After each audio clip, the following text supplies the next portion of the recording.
you wake to the sound of flutes, echoing through marble halls, their melody sharp, unnatural, almost mocking. Torches sputter along the polished walls of the Palatine Palace, throwing long shadows over the assembled crowd of senators, courtiers, and soldiers. And at the center of it all, beneath a canopy of gold-threaded silk, stands the Emperor of Rome, Nero Claudius Caesar Augustus Germanicus. But tonight, Nero is not the bridegroom in the way you expect. His eyes, heavy with kohl, lock onto a trembling figure brought forward by guards. The boy can barely walk, his face pale from both fear and blood loss. He is dressed in a bridal veil. The silk clings awkwardly to his thin shoulders, a grotesque parody of Roman matrimony. This boy, once named Sporus, has been mutilated so that his voice will remain high, his face soft, his body forever suspended between boyhood and something else. The torches flicker as Nero takes the boy's hand and raises it high, declaring before the stunned court that he has found his new bride. Some laugh nervously. Others turn away, ashamed or fearful. None dare object. Because this is not just a performance, it is a message about power, about control, about what it means to stand at the mercy of an emperor who fears nothing, not gods, not laws, not the judgment of history itself. What happened to Sporus that night is not a rumor. Suetonius, Cassius Dio, and other Roman historians record the spectacle with unease. It was one of the earliest and most infamous examples of how castrated boys became pawns in the games of emperors, and as grotesque as this wedding appears, it was only the beginning of a pattern that would stretch across generations of rulers, each emperor pushing the boundaries of cruelty further, each act revealing something darker about Rome's relationship with power and the human body. Before diving deeper into these hidden histories of suffering and survival, if you enjoy learning about the unsettling truths behind empires, consider subscribing and tell me where you're watching from. I love seeing this community stretch across time and place.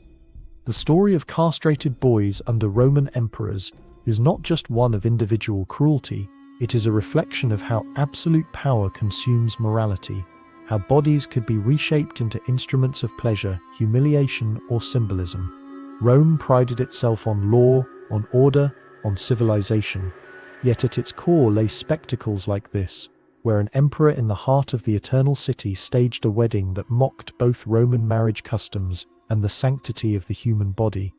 To understand how we reached that moment in AD 67, with Sporus standing as Nero's unwilling bride, we have to understand the world Rome had built around him. It was the middle of the 1st century AD. Rome was at the height of its empire, stretching from the deserts of Syria to the forests of Britain. The emperor was more than a ruler. He was living law, the embodiment of divinity on earth. And while Rome publicly mocked the idea of eunuchs and castrated servants, considering it an Eastern corruption, they also could not escape their fascination with them. Greek influence had already introduced the practice into elite households. Castrated boys were considered useful precisely because they could not rival their masters, nor form dynasties of their own. They were seen as safe, pliable, malleable, and when power rests in the hands of one man, the emperor, the temptation to twist lives into symbols becomes irresistible. Nero's reign was infamous for its theatricality. He fancied himself a singer, an actor, a divine artist, but he was also haunted by paranoia and consumed by appetite. Sporus, the boy he chose to mutilate, was not chosen at random.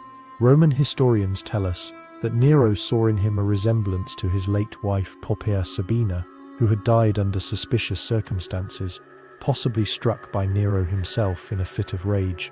The boy's soft features, his delicate frame, reminded Nero of her, and so he ordered surgeons to perform what Roman law explicitly forbade: the castration of a freeborn youth. The procedure itself was crude and horrifying. Rome lacked the surgical instruments of later civilizations. Castration could mean the removal of just the testes, or, in harsher cases, the full emasculation of the genitals. Both methods carried immense risk of infection, shock, or death. Sporus survived, though we do not know how. Perhaps the surgeons were skilled, or perhaps sheer chance spared him. What we do know is that his survival condemned him to a life more unbearable than death.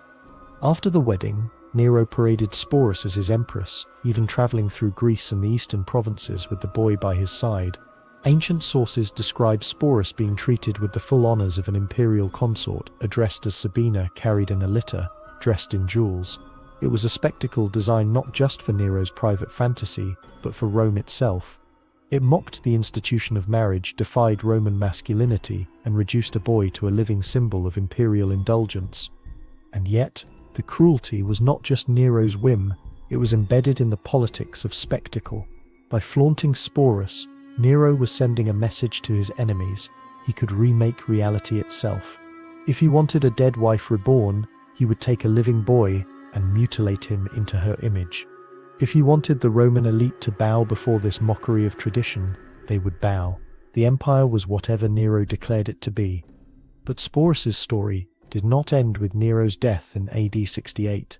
When Nero was overthrown and forced to commit suicide, Sporus fell into the hands of other powerful men. Otho, who briefly became emperor, took Sporus as his own companion. Then came Vitellius, who humiliated Sporus further by threatening to make him reenact the rape of Persephone in public theatre, a grotesque spectacle of violation. Faced with this, Sporus chose suicide, opening his veins rather than enduring one more transformation of his body into imperial entertainment. His death is recorded quietly in the annals of Rome, but it speaks volumes. Sporus had survived the surgeon's knife, the emperor's bed, the jeers of the court, but he could not survive Rome's endless appetite for cruelty. Nero's act was not an isolated case. It was the spark that revealed what emperors could do once freed from all restraint. The boy's mutilation, marriage, and eventual death opened a grim path that later emperors would follow. Domitian would take eunuchs as personal attendants and cultivate fear through their presence. Commodus would orchestrate games where mutilated boys became props in his spectacles. And Elagabalus, in the 3rd century, would turn castration itself into a twisted religious offering, surrounding himself with mutilated youths as part of his cult of the Syrian sun god.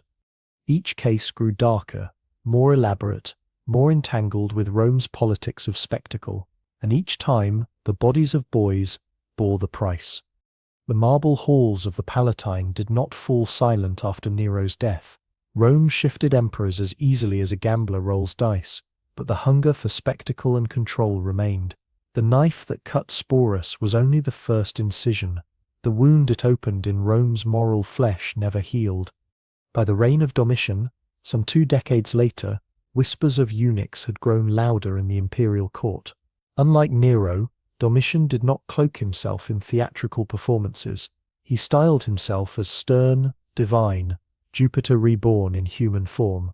Yet behind that iron mask of discipline lay the same obsession with domination, played out in darker, quieter corridors.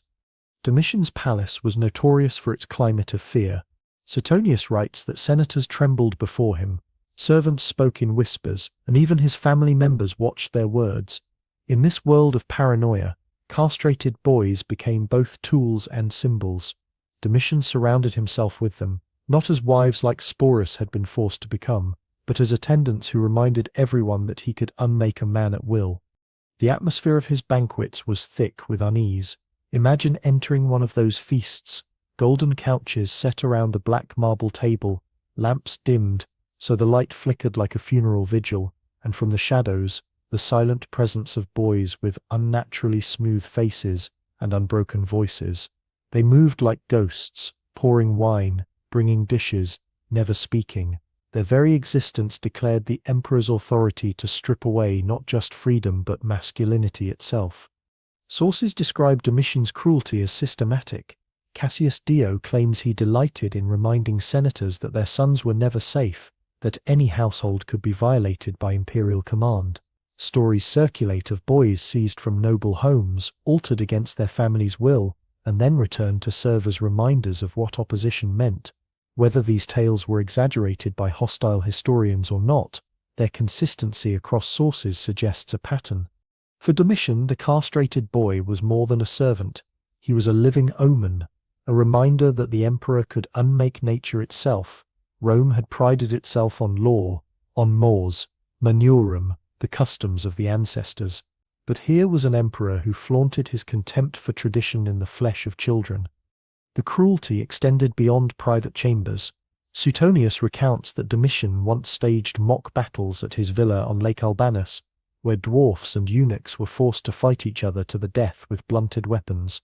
The crowd roared with laughter as mutilated bodies stumbled and bled, their suffering transformed into entertainment.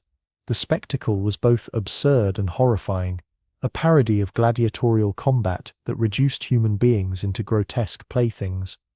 The silence of the eunuchs themselves is the most chilling absence in the record. We hear their footsteps, see their shadows in the descriptions of historians, but their own voices are gone. They appear as objects of ridicule, props in Domitian's theatre of fear, never as people. And yet, traces leak through. Martial, the poet who lived under Domitian, refers obliquely to eunuchs in his biting epigrams. One verse mocks a man who surrounds himself with castrated servants, hinting at the emperor without daring to name him. The joke lands because the practice was already infamous. Even common readers knew that the palace was filled with boys whose bodies had been cut to fit imperial desire. When Domitian was assassinated in AD 96, stabbed by his own court officials, Rome exhaled in relief. But the pattern had already been established. The castrated boy was now part of the imperial world. What Nero had begun in spectacle, Domitian had normalized in terror, and the line of succession would only carry it further. The next great leap into horror came under Commodus. The son of Marcus Aurelius, Commodus inherited the throne in AD 180. If Marcus represented the philosopher-emperor, wise and restrained, Commodus embodied its opposite. He reveled in debauchery, in blood, in transforming the imperial palace into his personal amphitheatre. From the moment Commodus donned gladiator's armour, he saw the entire empire as his stage, and in that theatre, castrated boys became props of humiliation. Cassius Dio, who served as a senator during Commodus's reign, writes with barely contained disgust. He records that Commodus maintained entire troops of mutilated boys and men, forcing them to participate in his games. Some were made to fight animals, others to perform obscene parodies of mythological stories. One account describes Commodus dressing a eunuch boy as Ganymede, the beautiful youth abducted by Zeus, then forcing the boy into staged embraces while the court looked on. The sensory details of these spectacles are almost unbearable to imagine. The stench of sweat and blood filling the amphitheatre, the roar of the crowd as boys too young to wield a sword were shoved into combat, their high-pitched cries echoing against the stone.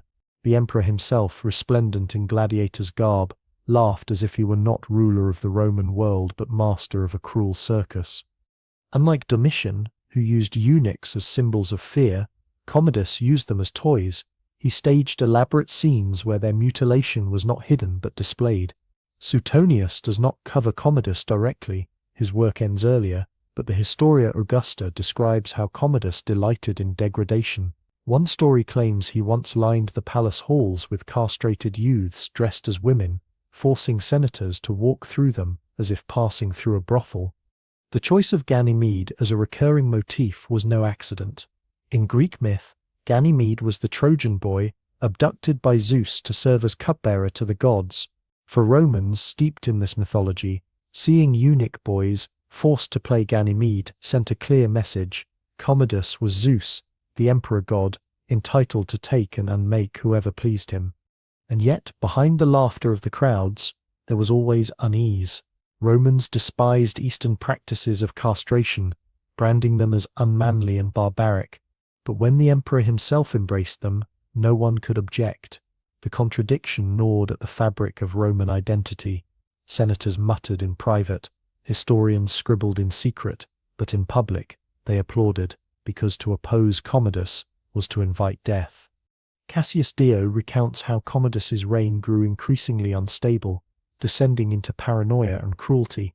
The emperor's spectacles with eunuchs were not isolated diversions, but part of a broader collapse of boundaries. If he could mutilate boys for pleasure, he could just as easily massacre senators, generals, or commoners. Power was absolute, unchecked, and terrifying. By the time Commodus was strangled in his bath on the last day of AD 192, Rome had endured 12 years of degradation. The city stank of blood, both in the amphitheatre and in the palace. And once again the eunuchs remained behind, silent reminders of what emperors had done to them. But even Commodus was not the end. The spiral of cruelty continued, reaching perhaps its most grotesque expression half a century later under the young emperor Elagabalus. Born in Syria, raised as a high priest of the sun god Elagabal, this boy emperor ascended the throne at only 14. His reign from AD 218 to 222 was short but notorious. Even in the scandal-filled annals of Rome, Elagabalus stands apart. Where Nero used castration to resurrect a dead wife, where Domitian used it to enforce fear, and Commodus used it for parody, Elagabalus used it for religion. The Historia Augusta, for all its biases, records shocking details. Elagabalus surrounded himself with mutilated youths, not as attendants, but as fellow worshippers in his cult of the sun. He sought to abolish traditional Roman gods, elevating his Eastern deity above Jupiter himself. And in this cult, castration became a form of sacrifice. Imagine stepping into one of his ceremonies, the temple lit with crimson draperies, incense thick in the air, the pounding of drums echoing against stone walls. Boys with shaved heads and mutilated bodies move in trance-like rhythm, offering their blood as symbols of devotion. At the center, Elagabalus, clad in golden robes, raises his arms to the sun. The emperor's face gleams with sweat, his voice shrill, almost ecstatic. The court watches in horror, yet dares not intervene. Dio claims Elagabalus even considered castrating himself, aspiring to embody the androgynous priests of his god. He instead inflicted the rite on others, demanding their mutilation as proof of loyalty. To the conservative Roman elite, this was not just sacrilege, it was an abomination that mocked their identity as conquerors, as men, as Romans. But the emperor was unstoppable. For 4 years he drowned Rome in ritual and humiliation. Castrated boys became not just servants or toys, but holy symbols of his new world order. The backlash was inevitable. In AD 222, the Praetorian Guard turned on Elagabalus, dragging him through the streets and mutilating his corpse before throwing it into the Tiber. His cult was erased, his memory damned, yet the echoes of his reign lingered in the stories of those boys whose bodies bore the mark of his fanaticism. From Nero's grotesque wedding to Elagabalus's blood-drenched rituals, the pattern is clear. Castrated boys had become a canvas on which emperors painted their darkest fantasies. Whether through love, fear, parody, or religion, each ruler used mutilated bodies to display the same truth. In Rome, the emperor's will was law, and no boundary, neither moral nor natural, could stand against it. The reign of Elagabalus did not begin in Rome. It began under the blazing sun of Emesa, in the province of Syria, where the boy was born in AD 204. His given name was Varius Avitus Bassianus, but his destiny was tied to the god whose priesthood he inherited as a child. Elagabal, the black stone of the sun, worshipped on a mountaintop above the city. In that temple, amid incense and drums, the seeds of his imperial vision were planted. He grew up watching eunuch priests dance in ecstatic trances, their bodies mutilated in devotion to the god. To them, castration was not humiliation but consecration, blood offered in exchange for transcendence. When this boy, barely in his teens, was proclaimed emperor by the legions in AD 218, he carried that vision across the Mediterranean like a firebrand. Rome expected a young Caesar to step into the toga of Augustus, to bow to Jupiter and the Senate. Instead, Elagabalus arrived with the sunstone of Emesa and a train of mutilated youths. Herodian, one of our main sources, records with astonishment how he paraded through the streets with boys whose voices were high, whose faces were smooth, whose very existence mocked Roman masculinity. He placed them not in the kitchens or stables, but at the center of ritual, dressed in gold, perfumed, lifted up as if holy. Imagine the scene in the Roman Forum: senators gathered in their white togas, soldiers restless, citizens craning their necks, as the emperor unveils the black meteorite of Elagabal. Drums thunder, incense thickens the air, and from the temple steps descend lines of castrated boys, veiled and barefoot, chanting in foreign tongues. To conservative Romans, it was as if the East had swallowed the eternal city. This was not mere pageantry, it was a calculated act of domination. By elevating eunuchs into sacred roles, Elagabalus overturned centuries of Roman contempt. The castrated body, once ridiculed, now stood at the center of imperial religion. Dio describes with disgust how Elagabalus surrounded himself with catamites and eunuchs, making them his closest companions. He writes that the emperor refused the company of Roman generals or senators, preferring the laughter of boys whose voices would never deepen.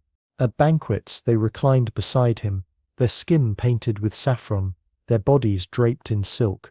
When the Senate protested, Elagabalus mocked them openly, declaring that Rome's future belonged not to grey-haired patricians, but to the radiant youth of his god. But the emperor's fascination went further. The Historia Augusta claims he considered undergoing the operation himself. He allegedly consulted surgeons, asking whether they could transform his body so that he might become fully like the priests of his son. Whether this is exaggeration or not, the fact that multiple sources repeat it shows how closely his reign was associated with the knife, with mutilation as both spectacle and creed. The palace became a theatre of blood and incense. Eunuchs were not hidden servants but constant reminders that the emperor's body and theirs no longer obeyed Roman norms. Their presence whispered a truth few dared speak aloud. If the emperor could remake the human form, he could remake Rome itself. It is here that the sources diverge. Dio, a senator steeped in Roman tradition, sees only decadence and madness. Herodian, less hostile, acknowledges the religious intensity, portraying Elagabalus as a boy overwhelmed by his Syrian upbringing. The Historia Augusta, written later, piles on scandal after scandal, some perhaps invention, others based in rumor, but across them all, one detail remains consistent: the emperor's obsession with castration, both literal and symbolic. Consider the festival of the Magna Mater, imported centuries earlier from Asia Minor. Romans already knew of eunuch priests, the Galli, who served the goddess by cutting themselves. They tolerated it as an exotic curiosity. Elagabalus seized on this precedent and magnified it. He declared that Rome must abandon Jupiter and embrace the god of Emesa, whose service required the knife. For the first time, castration was not a foreign aberration tolerated at the edges of the empire, it was thrust into the sacred heart of Roman religion. The ceremony shocked even hardened citizens. Dio describes boys dancing until they collapsed in exhaustion, their wounds reopened by ritual cuts, their blood smeared on the altar. The smell of iron and incense mingled in the air, a stench of devotion and decay, and at the center, the emperor, crowned in jewels, cried out to the sun as if his own soul were being torn open. Some modern scholars argue that Dio and the Historia Augusta exaggerated, layering moral panic over truth. Perhaps Elagabalus did not personally wield the knife. Perhaps the eunuchs were not so numerous as described. But even if half the stories are propaganda, the core remains: this emperor embraced mutilation as symbol, spectacle, and sacrament. The political consequences were immediate. The Praetorian Guard, Rome's elite soldiers, grumbled at being ordered to participate in foreign rites. Senators whispered that the empire was being unmade. Mothers pulled their sons closer, fearful of rumors that the emperor sought new candidates for his holy service. The turning point came not in the temple, but in the palace. The Historia Augusta claims that Elagabalus married multiple times: women, men, even a charioteer named Heracles. In one notorious story, he staged a wedding to a boy chosen for his beauty, parading him before the court, in a grotesque echo of Nero and Sporus. The knife, again, ensured that this youth would never grow into manhood. The emperor dressed him in bridal veils, addressed him as wife, and declared their union blessed by the sun. The echoes of Nero were deliberate. Elagabalus saw himself as heir not to Augustus, but to those emperors who blurred boundaries, who fused theatre and power. Yet where Nero's spectacle had scandalized, Elagabalus made it dogma. This was not one boy paraded as a joke, it was an entire system of sanctified mutilation. The court grew restless. Julia Maesa, the emperor's grandmother and the true architect of his rise, saw the danger. The Praetorians' patience thinned with every ritual. Senators stopped concealing their disgust. In AD 222, when the emperor was only 18, the breaking point arrived. The guard stormed the palace. Elagabalus was dragged screaming through corridors once perfumed with incense, his eunuch attendants cut down as they tried to protect him. The boy who had made eunuchs holy now died among them, his body mutilated, paraded and thrown into the Tiber. His reign ended as it began in blood, spectacle, and the silence of those whose lives he had reshaped with the knife. But the story did not end with his death. The memory of eunuchs, of castrated boys forced into the theatre of power, lingered like a stain. Each emperor after Elagabalus learned a lesson. The body could be weaponized, displayed, humiliated.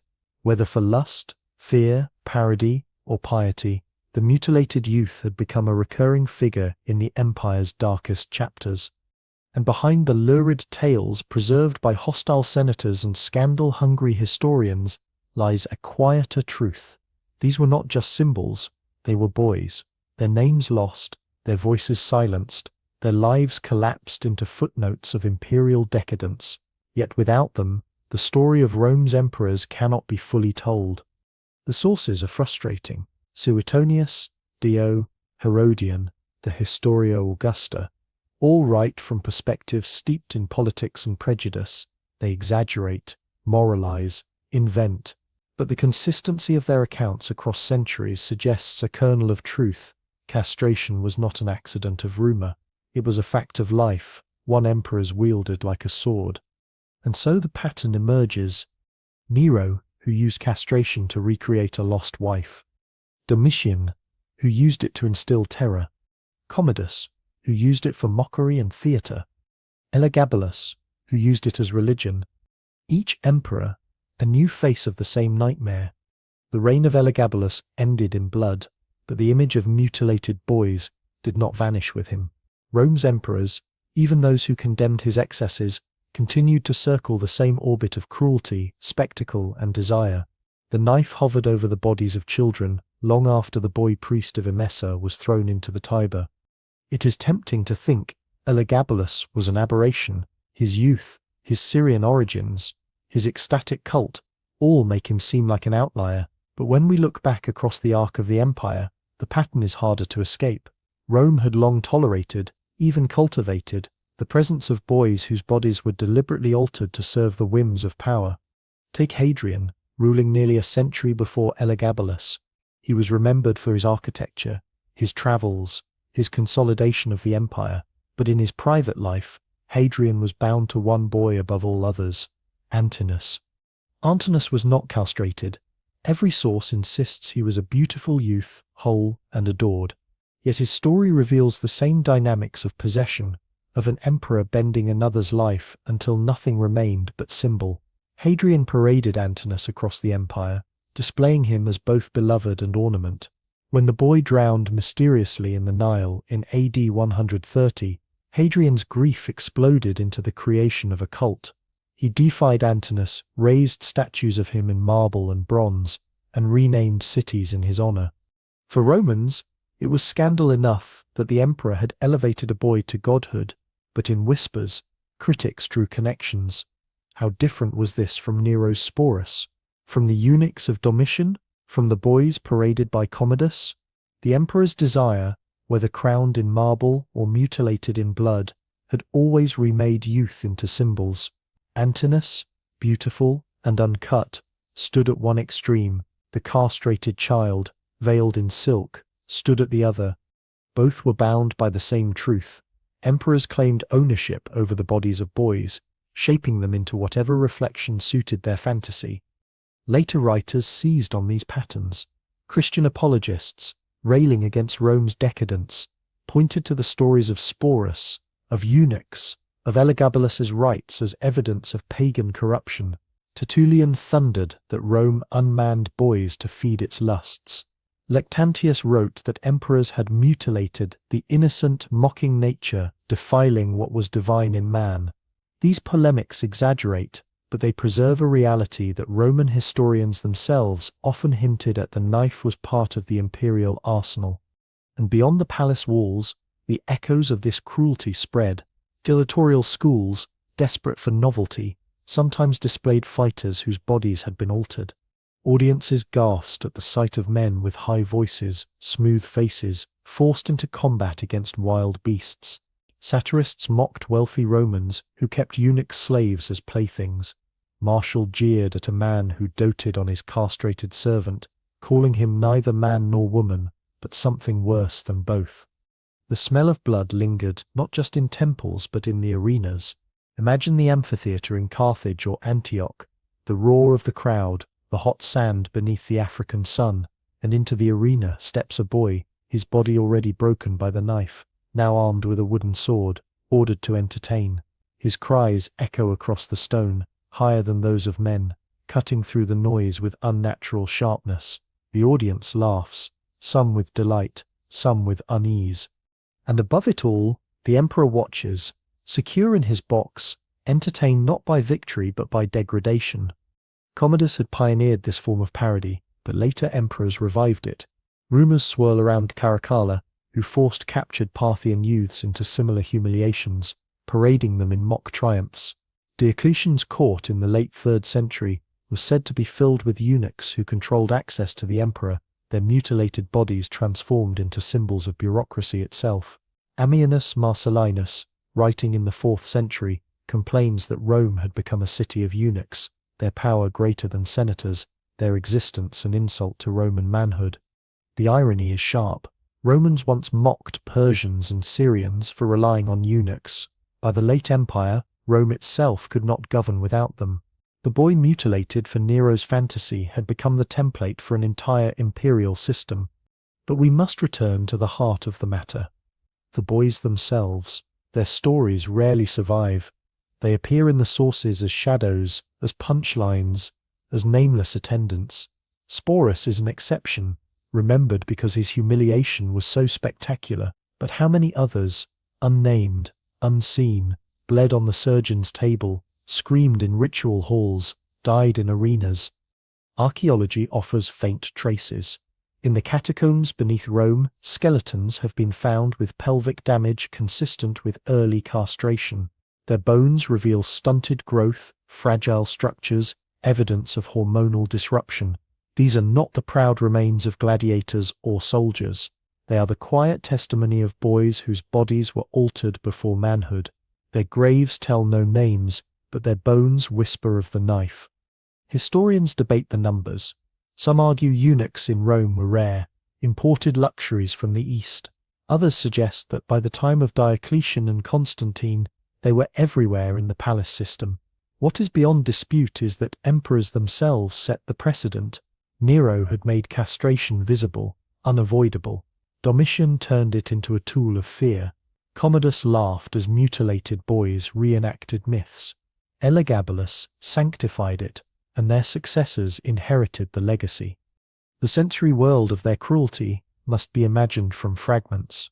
The palace at night, oil lamps flickering, eunuchs moving silently through marble corridors, their sandals soft against the stone.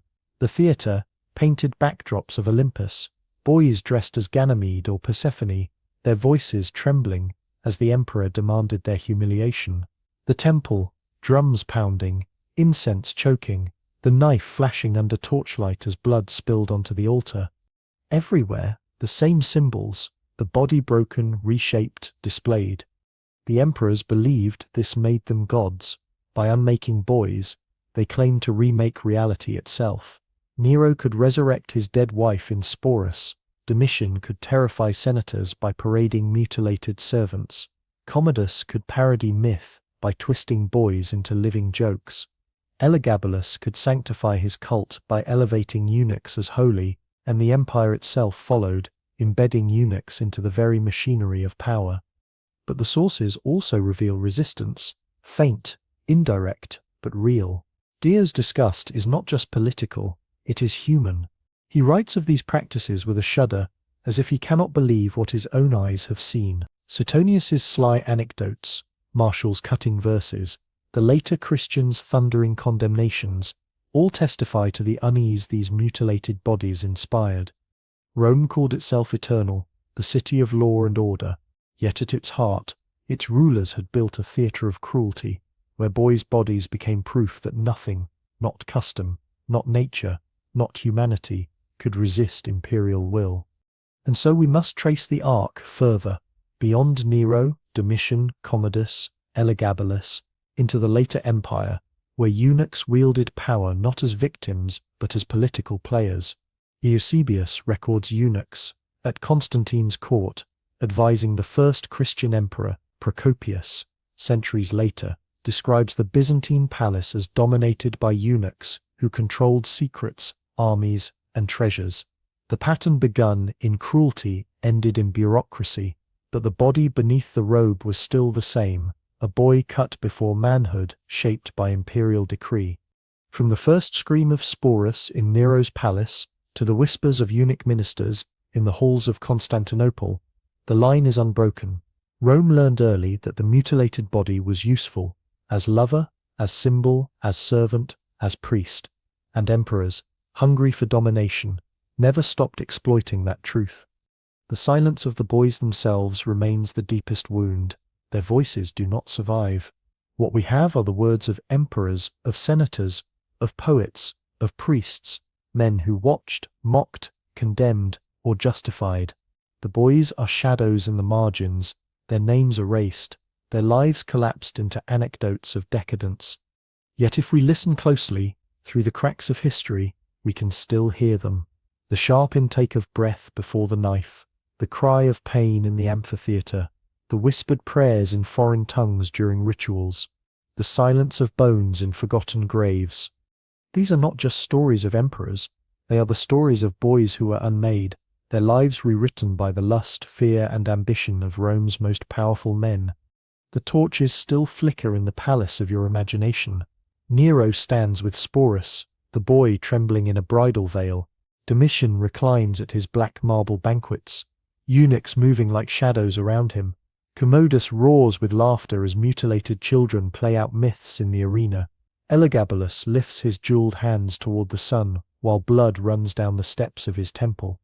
These images feel distant, trapped in marble busts and dusty scrolls, but the truth is that history is not dead, it breathes, and the lessons of Rome are not buried. The emperors of the past justified their cruelty with religion, with art, with the excuse of tradition.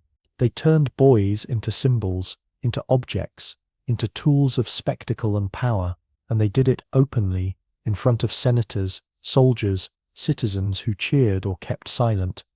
We like to believe such things belong only to the ancient world, that the knife, the torchlight, the forced rituals died with emperors thrown into the Tiber. But power has always sought the bodies of the young, the temptation to control, to break, to reshape. This has not vanished with the passing of centuries. No parent in Rome thought their child was safe when the emperor looked their way, and no parent today should believe that absolute safety exists. Exploitation adapts. It hides behind new masks, new languages, new institutions. What was once done in temples and palaces can just as easily be hidden behind closed doors of luxury estates, elite gatherings, or faceless systems of exploitation. This is not to frighten you into despair, but to awaken vigilance. History is not just a mirror of the past, it is a warning. The mutilated bodies of Rome's boys whisper across time, reminding us that when power is unchecked, when the vulnerable are voiceless, cruelty becomes spectacle. And that silence, the silence of Sporus, of nameless boys, paraded as jokes, as holy offerings, as lovers they never chose, that silence echoes still. If we do not listen to it, if we bury it under the comfort of thinking, that was then, we risk repeating the same blindness that allowed Rome's emperors to act in plain sight. So let their stories unsettle you. Let them disturb your sleep. Let them sharpen your awareness of how easily innocence can be exploited when no one dares to speak. Because the palace torches of Rome may have burned out long ago, but the shadows they cast still stretch into our present,